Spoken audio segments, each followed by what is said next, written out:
আপনি তো তারে স্বাধীনতা বিরোধী বলতে পারতেন না, মুক্তিযুদ্ধ বিরোধী বলতে পারতেন না। তো তাহলে অটল বিহারী বাজপেয়ীর মতো যদি গোলাম আজম স্বাধীনতা সংগ্রামী হইতো, তাহলে কিভাবে আপনি বিরোধিতা করতেন? সেভাবে করেন। আওয়ামী লীগ জাবইলা জামাতকে ঘায়েল করতো, সেইটা বললে আপনি আওয়ামী লীগ হয়ে যাবেন। তাই হয়েছে। আপনি জামাতকে রাজাকার, স্বাধীনতা বিরোধী, পাকিস্তানপন্থী কিছু বইলাই দমাইতে পারবেন না, উল্টা জামাতের লাভ হবে। হয়েছে না? এর ফলে বিএনপি তার অ্যান্টি ইন্ডিয়া ভোট ব্যাংক হারাবে। তাই হারাইছে। সে আওয়ামী লীগের ভোট পাইছে। আপনি জগন্নাথ হলের ভোটের হিসাব দেখেন, জগন্নাথ হলের পুরা ভোট মোটামুটি বিএনপি পাইছে, তাই না? তো তার মানে সে আওয়ামী লীগের ভোটটা নিচ্ছে আর নিজের ভোট হারাই ফেলছে।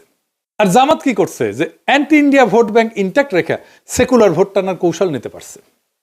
বিএনপি যতবার মুক্তিযুদ্ধ 1971 এই বলে জামাত শিবিরকে আক্রমণ করবে, ততবার জামাতের অ্যান্টি ইন্ডিয়া ভোট আরো বাড়বে। জামাত যে বাংলাদেশে অ্যান্টি ইন্ডিয়া রাজনীতির সবচেয়ে বড় কামেল এজেন্সি, এটা বেশি স্ট্যাবলিশ হবে। বাংলাদেশের প্রধান দ্বন্দ্ব বিএনপি ধরতে পারে নাই। প্রধান দ্বন্দ্ব নিয়ে আমি অনেকবার বলছি, আমি এই বিষয়ে বলছিলাম যে বিএনপির এই আওয়ামী মুক্তিযুদ্ধের রাজনীতি পরাজিত হবে। আমি বলছিলাম, শোনেন এডিটর সাহেব একটু শোনায় দেন আমার আগের ইয়ে থেকে, দ্বন্দ্বটাও আবার শুনলে আবার মনে হবে যে কি বলছিলাম। শোনান এডিটর সাহেব। একটা সমাজে নানা রকম দ্বন্দ্ব থাকে। একটা নদীতে যেমন নানা ধরনের স্রোত থাকে, একটা না অনেকগুলো স্রোত থাকে, ছোট বড় মাঝারি, তেমন সমাজেও থাকে। যেমন ধরেন আমাদের দেশে ধনী গরিবের একটা দ্বন্দ্ব আছে না, সেকুলার আর ধর্মবাদীদের একটা দ্বন্দ্ব আছে না, ইংরেজি জানাদের সাথে বাংলা মিডিয়ামের দ্বন্দ্ব আছে না, শহর আর গ্রামের দ্বন্দ্ব আছে না? আছে। শহরের লোকেরা তো গ্রামের লোকদের তাচ্ছিল্য করে খ্যাট বলে, তাই না? বড় লোক আর গরিবের দ্বন্দ্ব আছে না? এইরকম অসংখ্য দ্বন্দ্ব পাইবেন দেশে। এই দ্বন্দ্বগুলোই রাজনীতি, কনফ্লিক্ট সিচুয়েশন, এটাই রাজনীতি। একটা পক্ষের সাথে আর একটা পক্ষের দ্বন্দ্ব, এই রাজনীতি, এটাই রাজনীতি। কিন্তু এর মধ্যে একটা প্রধান দ্বন্দ্ব থাকে, এক নাম্বার, সেটা খুঁজে বের করতে হয় কোনটা প্রধান দ্বন্দ্ব। এটাই পলিটিক্যাল ওয়ার্কারদের কাজ, এটাই রাজনৈতিক নেতাদের কাজ। আপনি ইতিহাসে তাকাইলে দেখবেন ব্রিটিশ আমলে প্রধান দ্বন্দ্ব কি ছিল? ব্রিটিশদের সাথে আমাদের দ্বন্দ্ব না, না তা না। প্রধান দ্বন্দ্ব ছিল জমিদার আর প্রজাতি।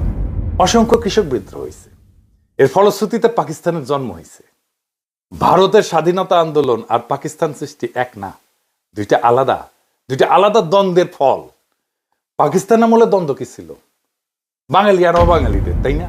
হাসিনা আমলে দ্বন্দ্ব কি ছিল? প্রধান দ্বন্দ্ব ভারতীয় আধিপত্যবাদের প্রত্যক্ষ সেবাদাসী ফ্যাসিস্ট হাসিনার সাথে বাংলাদেশের নাগরিকদের মুক্তির আকাঙ্ক্ষার দ্বন্দ্ব। দুই পক্ষ, হাসিনা অ্যান্টি হাসিনা। এখন হাসিনা নাই, কিন্তু সেই প্রধান দ্বন্দ্ব আছে। ভারতীয় আধিপত্যবাদের প্রত্যক্ষ সেবাদাসী হয়েছেন আপনারা, বিএনপি।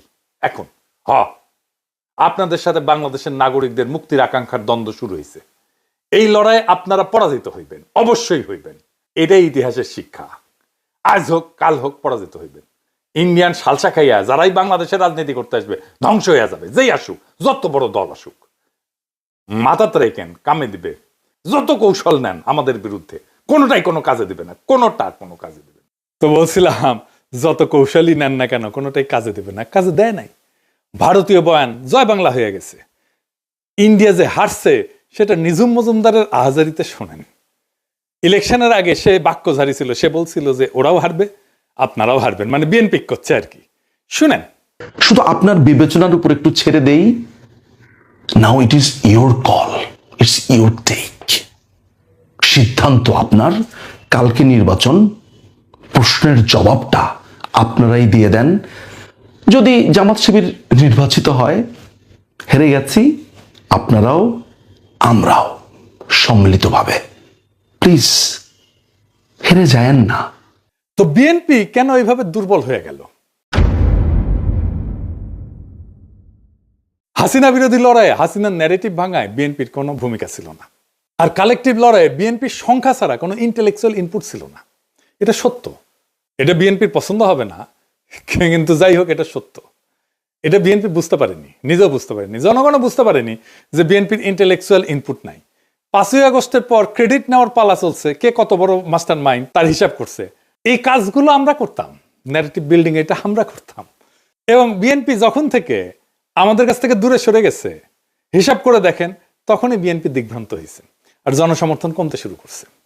আমি বলতেছি না যে আমাদের জন্যই কমছে, বরং কমছে এই কারণেই যে আগে আমরা যে ন্যারেটিভ তৈরি করতাম এটা তো বিএনপির জন্যই করতাম। ফ্রি করতাম, ডিফেন্ড করতাম তো বিএনপিরই ফ্রি। এখন তার করি না, তাই সব দুর্বলতা ফসাদ করে বের হয়ে গেছে। বিএনপি জামাতের রাজনৈতিক বিরোধিতা কিভাবে করতে পারতো এই নিয়ে আমার পরের এপিসোড দেখবেন। এখন জামাত কইতে পারেন, দাদা আপনি এইভাবে স্ট্র্যাটেজি কইয়া দিতেছেন, ভয় নাই, কইয়া দিলেও শুনবে না ওরা, আর যদি শুনেও তাতে আপনাদের ক্ষতি নাই। রাজনীতির জ্ঞান বিএনপির লবডাঙ্কা হইলেও ইগো আছে টনটনা, 16 আনার উপরে 18 আনা। এখন প্রশ্ন হইল, বিএনপি কেন এই রাজনৈতিক অবস্থান নিল? কারণ বিএনপি ডরাইতেছে যে ইসলামপন্থীরা ইমার্জ করছে, লীগ আর বামেরা না থাকলে সে এটা সামলাইতে পারবে না। তারা এটা বুঝাইছে ইন্ডিয়া, তাই লীগের ভোট তাদের লাগবে, কিন্তু সেটা নিতে গিয়া যে নিজের ভোট ব্যাংক দেউলিয়া হয়ে যায়, 10 জয় বাংলা হয়ে যাইতেছে, তার কোনো খেয়াল নাই। রাজনীতিতে পলিটিক্যাল এনিমি বা দুশ্মন সিলেক্ট করতে হয়। আওয়ামী লীগ বিএনপির দুশ্মনের মর্যাদাও দিতে চায় নাই, সে তার দুশ্মন বানাইছিল জাতীয় পার্টিকে, গৃহপালিত দুশ্মন আর কি। হাসিনা চলে যাওয়ার পরে বিএনপি চাইছিল প্রথমে যে আওয়ামী লীগ তার দুশ্মন হোক, সেই জন্য সে আওয়ামী লীগ নিষিদ্ধ চায়নি। আওয়ামী লীগ দল নিষিদ্ধ হওয়ার পরে সে চাইছে জাতীয় পার্টি তাদের দুশ্মন হোক, মানে বিরোধী দল হোক। এটাও ইন্ডিয়ার প্রেসক্রিপশন। তারা কখনোই চায় নাই জামাত বিরোধী দল হোক, এমনকি এনসিপি হোক। এখন নিজেরই বিরোধী দল হওয়া লাগবে। এখন শিবিরের এই বিজয়, ডাকসুতে বিজয় কি অর্থ বহন করে বা এটা কোথায় যাইতে পারে?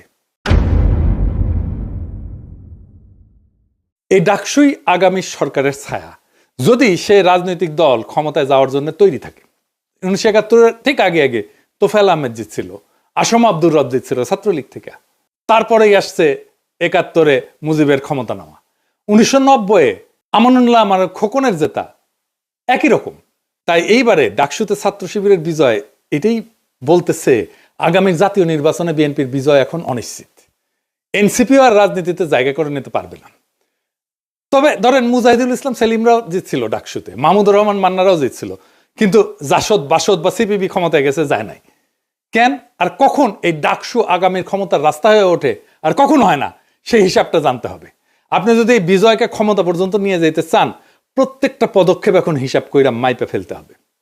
আমি বিজয়ের আনন্দে আত্মহারা হইতে নিষেধ করছি, কারণ আগামী কাল থেকেই শত্রুরা বিপুল বিক্রমে ঝাঁপায় পড়বে আমাদের উপরে। প্রচুর টাকা পয়সা নিয়ে, বাজেট নিয়ে, পুরো সেকুলার স্ট্যাবলিশমেন্ট ঝাঁপায় পড়বে, প্রথম আলো, ডেইলি স্টার নিয়ে। এই লড়াইটা জিততে হবে, আমরা এটা জিতবো। বাঙ্গুয়েলুট সেকুলার স্ট্যাবলিশমেন্ট জানে না আমরা কই দিয়া কেমনে চাপা মেট দিব, কিন্তু আমরা দিব, এবং আমরা ওদের সাথে আগায় আসছি। ওরা চলে ডালে ডালে, আমরা চলি পাতায় পাতায়। ফাইনালি বিএনপি নেতা কর্মীদের বলি, এবার বুঝছেন তো ভাই, সবার উপরে এইটা ন্যারেটিভ তৈরির ক্ষমতা, এটাই আসল পাওয়ার। আমার কমেন্ট বক্সে এসে গালি দিয়ে আমারে নিয়ে ট্রল কইরা রাজনীতিতে গোল্লা খাইবেন বারে বারে। পলিটিক্যাল পাওয়ারটা তৈরি হয় মানুষের অন্তরের খবর জানার মধ্যে দিয়ে, আর তার ভিত্তিতে রাজনৈতিক কৌশল তৈরিতে। সংখ্যা এখানে কোনো মোটেই গুরুত্বপূর্ণ বিষয় না। আমি 1 জন 2 জন 3 জন 4 জন না 10 জন, আর আপনারা 1 কোটি কিনা, কিচ্ছু যায় আসে না।